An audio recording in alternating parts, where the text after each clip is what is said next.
everything you believed about Ty Borden was a lie? What if his story didn't end the way we thought it did? Heartland Season 19. Episode 1 doesn't just open a new chapter, it rips the past wide open.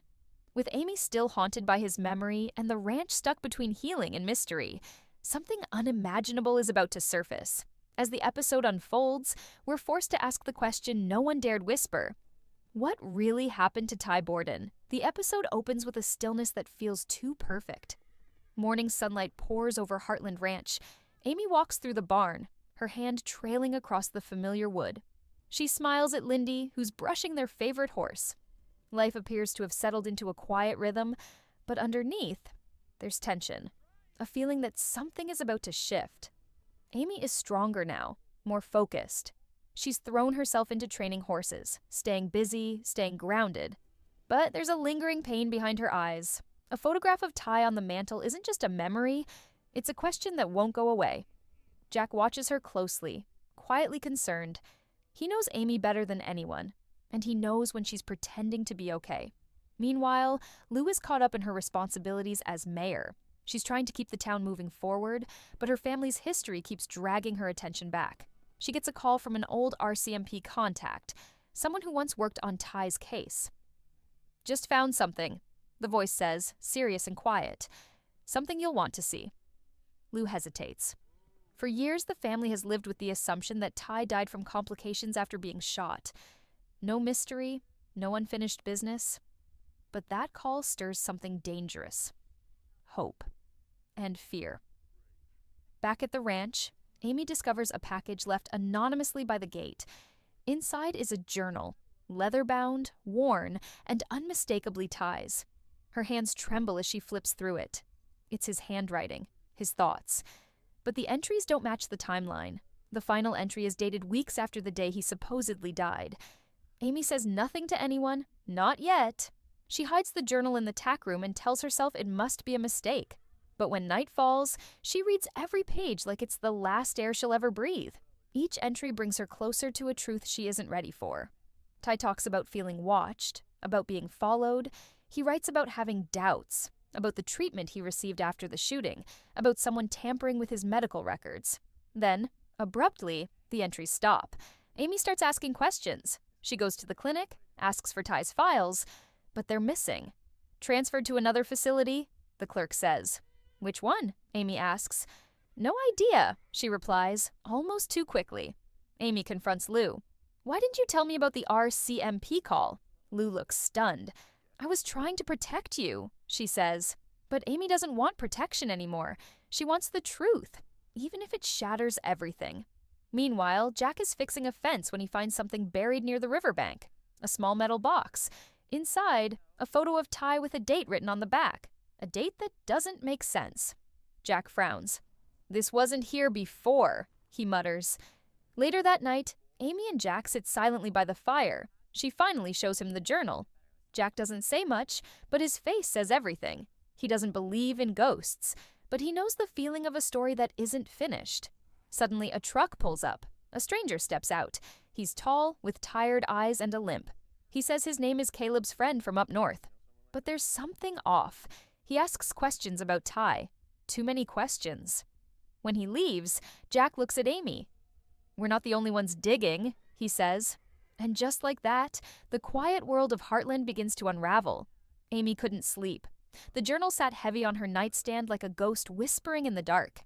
Every page echoed with Ty's voice, his fears, his doubts, his growing sense that something wasn't right. By morning, her decision was clear. She had to follow the truth wherever it led. She packed light, leaving Lindy with Lou and giving Jack only a few vague details. "I just need to clear my head," she told them, but deep down, they both knew this was more than a break. It was a mission. Her first stop was the clinic in Hudson. She wanted answers about Ty's missing medical records. The receptionist gave her a nervous smile, said the files were digitally archived, and likely moved when the network system changed. Amy didn't buy it. When she pressed further, the receptionist grew defensive, then anxious. "I really can't help you," she said. Almost like she was afraid, Amy left feeling like she was being watched. The journal mentioned a name. Dr. Adrian Hale. Ty had written that Hale was the last specialist to see him, someone with unorthodox methods who claimed to know things the others didn't. Amy's heart pounded as she searched the name online. No practice listed, no current address, just a tiny post on an old horse care forum from years ago, saying he had moved north to a quiet town called Clearwater Ridge. Clearwater Ridge wasn't on most maps. It was buried in the wilderness, 3 hours north of Heartland, surrounded by forests and fog. But that didn't stop Amy. She drove for hours, the road growing narrower and the trees taller with every mile. The silence of the landscape pressed in on her. No traffic, no signs of life, just the sound of gravel under her tires and the whisper of wind. When she arrived, the town felt like a ghost. A few houses, a single gas station, a diner that looked like it hadn't served anyone in weeks. She walked in and asked about Dr. Hale. The woman behind the counter froze, then shook her head. "No doctors here," she said quickly. "Not for a long time." But someone was lying. Outside, an old man with cloudy eyes approached her. "You're not from around here," he said. Amy nodded. "I'm looking for someone, Dr. Adrian Hale." The man went quiet, then leaned in. "He's out by the old stables. Doesn't like visitors. But if you're here about the boy, you're not the first." Amy's blood ran cold. "What boy?" she asked. But the man just walked away. She followed the gravel road out of town until she reached the stables. Overgrown weeds climbed the fence. Horses stood silently in the paddock, watching her. And then she saw it, a cabin in the woods, smoke curling from the chimney. She knocked. The man who opened the door had a lined face and piercing eyes. He looked her over, then said quietly, "You're Ty's wife." Amy's voice caught in her throat. "You knew him?" Dr. Hale nodded, stepping aside to let her in. The cabin was cluttered but warm. Papers and notebooks were scattered across every surface. "Ty came to me after the shooting," Hale said. "He didn't trust the treatment he was getting. He said something felt wrong in his body, like he wasn't healing the way he should." Amy sat, barely breathing. "But he died?" Dr. Hale shook his head. "He left here alive." Amy's heart shattered and surged at once. "Then what happened?" Hale handed her a file. Inside were scans, blood reports, pages of handwritten notes. "I found anomalies," he said. "Foreign substances. Markers that didn't match normal post-surgical recovery. I warned him, told him to go public, but he said he couldn't. Said too many people would get hurt." Tears welled in Amy's eyes as she read Ty's final note in the file. "If anything happens to me, tell Amy the truth. She deserves that much." But before Amy could ask more, headlights flashed outside the cabin. A black SUV pulled up. 2 men stepped out, dressed in black, faces cold. Dr. Hale's eyes widened. "They found us!" Amy grabbed the file and ducked behind a curtain. Hale opened the door and stepped outside. Voices rose, then silence. Amy waited, heart racing. When she looked again, the men were gone. But so was Hale. She ran to her truck, clutching the file like her life depended on it. And maybe it did. As she drove back toward Heartland, every tree seemed to watch her. Every sound felt too loud. Something bigger was happening. Something dark. Ty hadn't died from complications. He had uncovered something. And someone had silenced him. Amy was no longer searching for peace. She was chasing justice. Amy returned to Heartland with her heart racing and her hands shaking. The file sat beside her on the passenger seat, its contents too heavy to bear and too dangerous to ignore.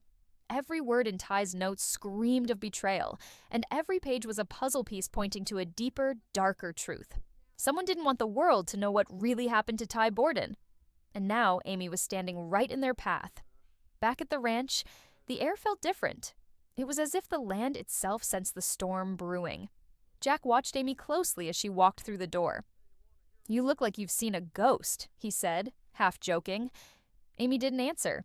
She simply handed him the file. As he flipped through the pages, his expression changed from confusion to shock. He looked up at her, his voice low and steady. "You need to be careful, Amy. If what's in here is real, we're in trouble." That night, they gathered in the living room, Lou, Tim, Lisa, and Jack, reading Ty's journal and Dr. Hale's notes. Lou was the first to speak. "These aren't just medical records. They're warnings. Ty knew something was wrong, and he tried to trace it. Someone sabotaged his recovery, Amy, and he suspected people from the clinic." Tim stood up, pacing. You think someone killed him? That it wasn't just an infection?" Amy nodded. "Not just someone. An entire system. And now that I've started pulling at the thread, someone's trying to make sure I stop." Silence fell over the room like a thick fog. Heartland had always been a place of healing, of family, of peace. But now, danger was slipping through its fences. The next morning, Amy woke to find the barn doors wide open. Tools were scattered, feed bags slashed. A message was scratched into the wall with something sharp. "Stop digging." Amy froze. The threat was real now. It wasn't paranoia. Whoever was behind Ty's fate knew she was close to uncovering the truth. And they were getting desperate. Lou insisted on calling the police, but Amy stopped her. "We don't have enough proof. All we have are notes and suspicions. We need real evidence. And I think I know where to find it." Ty had mentioned one final meeting in his journal, a location he never revealed. Until Amy spotted the coordinates scribbled on the last page, a remote area near the river valley, the same place where he used to ride alone when he needed space. Amy rode there the next day, crossing the hills and navigating dense woods. The spot was quiet, peaceful, untouched by time. She dismounted and walked toward a small clearing, and there, under a pile of rocks, she found it. A buried metal box. Inside, a USB drive, a phone, and a worn leather notebook. The notebook belonged to Ty. His handwriting, his sketches, his observations, pages and pages of notes on a project he had stumbled onto at the clinic, something involving experimental drugs being pushed through under false names, test subjects without consent, payments made to doctors in remote towns, and Ty's name was listed as a trial patient. Amy's stomach turned. Ty had been used, lied to, poisoned under the guise of treatment. And the worst part? He wasn't the only one. She plugged in the USB drive at home. It contained emails, photos, and one video file. In it, Ty looked directly at the camera, his face pale, eyes tired. "If you're watching this," he said, "I didn't make it. I couldn't go public, not without putting Amy and Lindy at risk. But someone needs to stop this. Amy, I love you. Please be safe." Tears poured down Amy's face. His voice, his message, his final plea. But before she could share it, her laptop screen flickered. Then it went black. The drive was wiped clean. Whoever was watching her was already inside her home. Amy stood up, fire in her veins.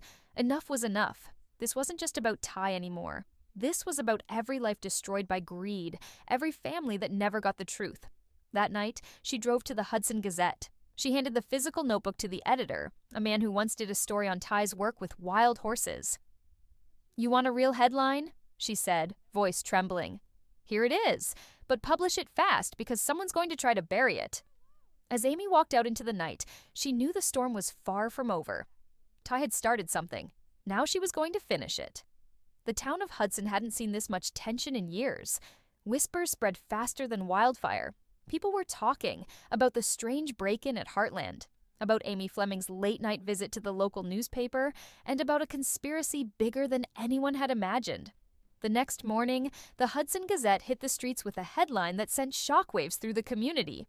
"Local hero's death tied to illegal drug trials. Ty Borden's secret investigation uncovered."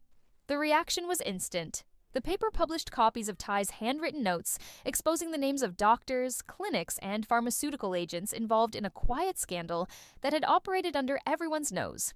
People were stunned. The man they admired for his compassion and honesty had been caught in a ruthless game, and lost his life because he dared to expose the truth. But Amy's fight wasn't over. That same day, she received a message, a voicemail left on her ranch phone. The voice was cold and calm. "You should have stayed quiet. You still can." Jack immediately wanted to call in help. Tim paced with a rifle in his hand. Lou urged Amy to leave town, to think about Lindy's safety. But Amy stood her ground. "Ty died protecting others. I won't run now." That evening, as the sun dipped behind the Rocky Mountains, a black SUV appeared at the edge of the Heartland property. Amy, standing at the barn doors, watched it pull in slowly. Two men stepped out, dressed sharp, emotionless faces. They weren't from around here, not law enforcement, not locals. "We need to talk," one of them said. Amy didn't move. Anything you have to say it in front of everyone. Jack, Tim, Lou, and Lisa stood beside her. He sighed. The taller man pulled a document from his coat. You've made a mistake. The files you leaked were classified as part of a closed medical investigation. You've interfered with a federal case. If you don't return all physical evidence, we'll take legal action. Amy stepped forward. You mean Ty's evidence? The same evidence that got him killed? The man didn't blink. This has nothing to do with Mr. Borden's death. You're lying, she shot back, and I have enough proof to prove it. But just then, a car screeched into the driveway. It was the Gazette's editor, Frank Daniels, his face pale with urgency. Amy, we need to talk. The files, someone broke into the office. They took everything, computers, hard drives, all of it. Amy's heart sank. She turned to the men. This was you? The tall man smiled faintly. We don't play games, Ms. Fleming. You want to keep your daughter safe? You'll stop pushing this story. Silence fell over the yard. Then Tim stepped forward. You picked the wrong family to threaten. The tension cracked like thunder. But before anything else could be said, another car pulled up. RCMP. Amy had quietly sent a copy of Ty's final notebook to a friend in law enforcement days ago. A backup plan she hoped she'd never have to use. That friend, Sergeant Riley Kane, stepped out of the cruiser. I'd like to have a word with these gentlemen, he said. The suit stiffened. This is a federal... No, this is a criminal cover-up, and we have a full investigation underway. You're not silencing anyone.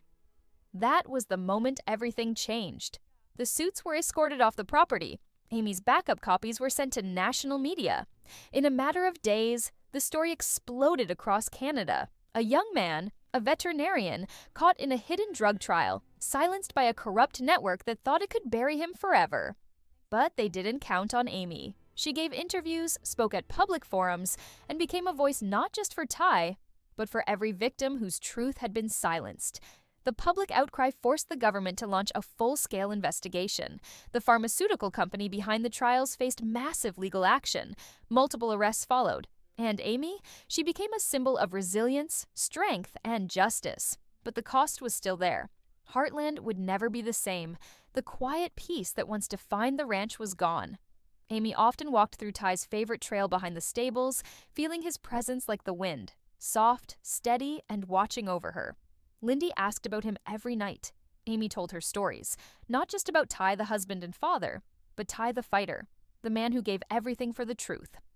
One evening, while cleaning out the attic, Amy found an old video camera.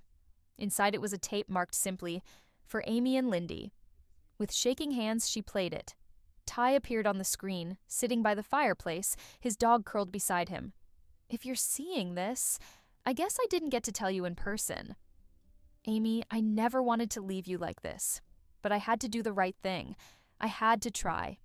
If Lindy grows up without me, tell her I love her more than anything, and that her mom is the bravest woman I've ever known. Amy broke down. It wasn't just closure. It was a promise to keep riding forward, to keep Heartland alive, to honor Ty, not with tears, but with truth. And as the seasons turned once more, a new chapter began. Not defined by loss, but by legacy. Ty Borden's spirit lived on, not just in memory, but in every heartbeat of Heartland. Because legends don't die, they ride on.